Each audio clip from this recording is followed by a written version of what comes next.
First time I ever got to really drive a car when I was 6 was sitting on my mom's lap.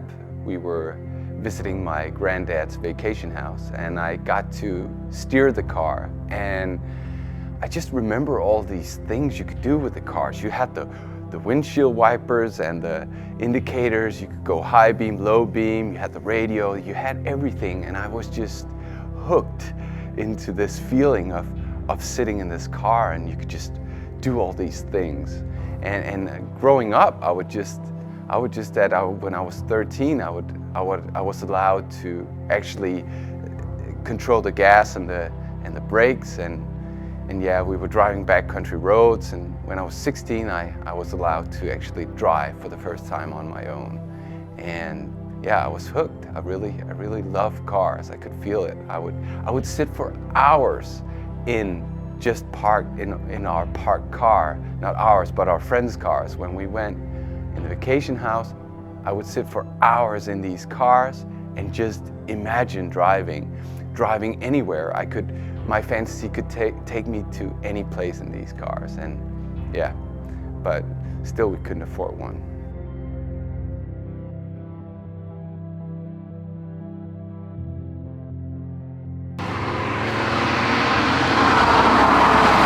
A big dream of mine was to own a supercar one day.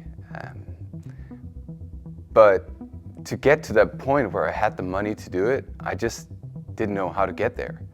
And at some point I received quite a lot of insurance money. I had a really bad accident, and I could see like, oh, I can buy a Celica, the Toyota back then, with the pop-up headlights, brand red, that I was just, I'm gonna get my supercar, and I was only 19, but my mom advised me not to.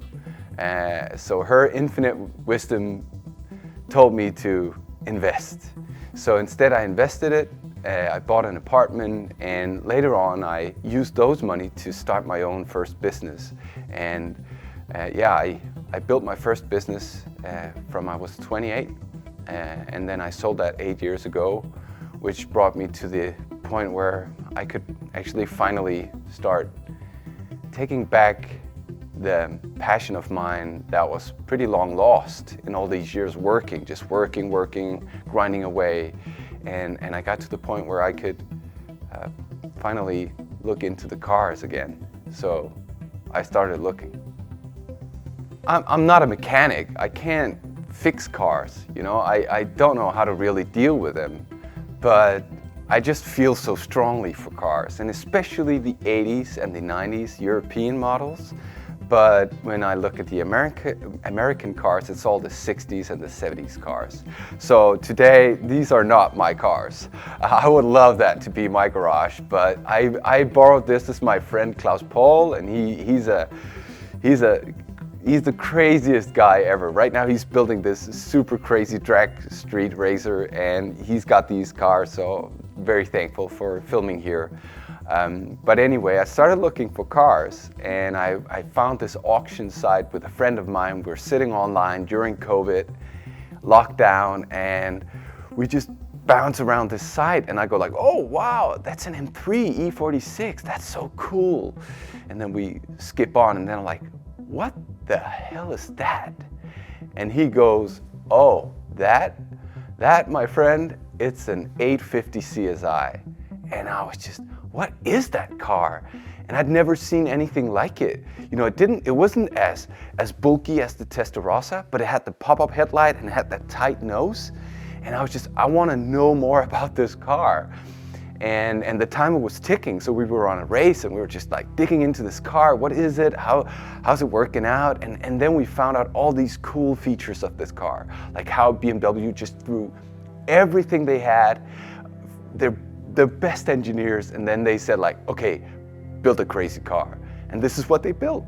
And so I made a bid, and I made a bid again, and it went up. We were looking around, and I find an Alpina E46, and it's so cheap. I'm like, we should just bid on this one, shouldn't we? We were pretty high on dopamine, and we just browse around. We're waiting for the Alpina, and then we bid on the M3 too, the E46. We bid on that as well, and then I think 30 minutes later, it just goes like, pling, you won, pling, you won. And I was like, damn, did I just buy 2 cars? And then we get to the 850 and it goes up, up, up, and it's pretty expensive, but I won it and I win it and I bring it home. We go to Holland and pick it up, and I knew it was a high mileage car, so I knew I had to put in quite some work with this car. Bring these 3 cars home, and I don't have a place to, put them. And so I decide to sell off the E46s pretty fast because I want to focus on the 850. And now I have to find a mechanic.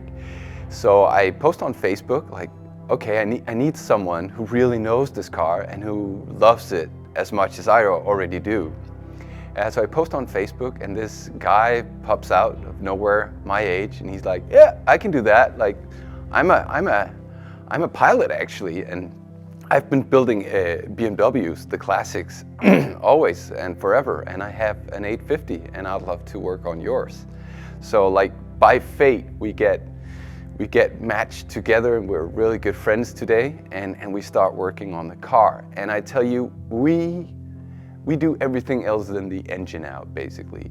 We check for the AHK is working, and we check for the ABS, the whole brake system, and we fix all the fittings, all the strips and all the rubber bands and everything in the engine bay. We start fixing all these flaws in the control system of the engine to make it run as smooth as possible. And it's a huge job for him. But he's on lockdown because no one's flying, so he's just working on my car. And they had placed aftermarket speakers. Because the speakers in these cars are really poor in today's standards. So someone else, they don't care for the car, they put in aftermarket speakers, and you go like, you ruined the car. So we find all these door panels, we fix the headliner, we fix the sunroof, we fix the painting, we do a light respray, and that's it. We fix the seat belt, and all these minor details. I just want it to be almost, even though the kilometers are really high on the car, I want it to feel like when you get into the car that you don't really think about it, because it doesn't really matter how many miles you have on this car, because the engine will run, like Jay Leno just said, for at least 500 Ks, right? So kilometers. It doesn't matter. So I want the feeling to be that this is actually almost it's new, it's used, of course. So that's what we do. We fix the electronics, we fix the windows, we fix the mirrors and everything on it. And yeah, there we go. We're done. I drive it. I just drive it everywhere. I go working, I go holiday trips, family, everything in this car, and it's amazing. 2 years ago, my life changed again. I started a new business, and I didn't really have the time to drive the car anymore, and it's quite expensive just sitting on a number of plates here, registered in Denmark. So I take off the plates and I just leave it for a year or so, and it just feels bad and it feels wrong having this car, and I could look into the near future that I wouldn't be driving it. So I contact Alec and I'm like, hey man, this car's just sitting. It's cold up here, it's not good for the car. We have these frosty winters, we got this wet climate, and we got salty roads, and I was just feeling really bad for the car. So I talked to Alec, and he's like, send it over, man, we'll do it. It's gonna be huge work for you, and a lot of trust in me, but send the car over and we'll see what happens. So here we are. I picked up the car and I drove it to Sweden and shipped it over to you guys. So yeah, whoever wins this auction, yeah, enjoy, and I hope you're gonna have the best time of your life. I really had that, and I think this car deserves California or whatever nice climate in the US. Yeah, so thank you so much, and God bless.